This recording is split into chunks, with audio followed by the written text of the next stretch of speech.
cầm na thu pa ca sa Zeisuh in hong gum hi tua thu pa na gen in la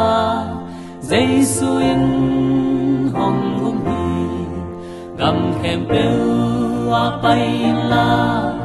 mual kal gun gal kan linga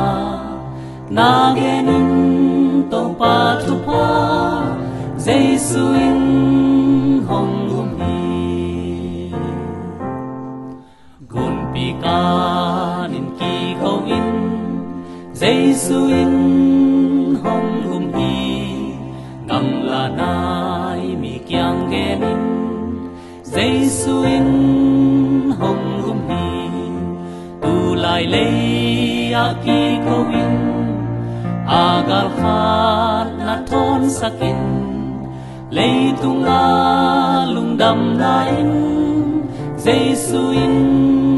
hong gum hi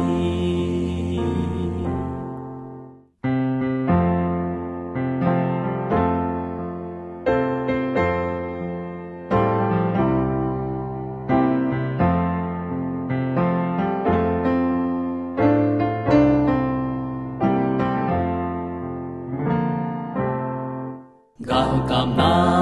sung ki khâu in Zeisuh in hong gum hi sing lam te tung si na in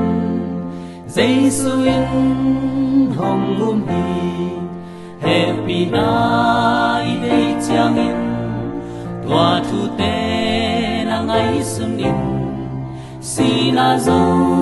man la sa in Zeisuh in hong gum hi lei tung a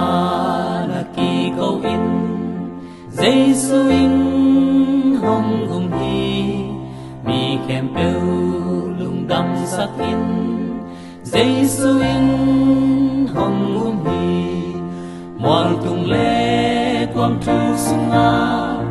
hong pel na thu gen in la hi zo na thu la sak na Zeisuh in hong gum hi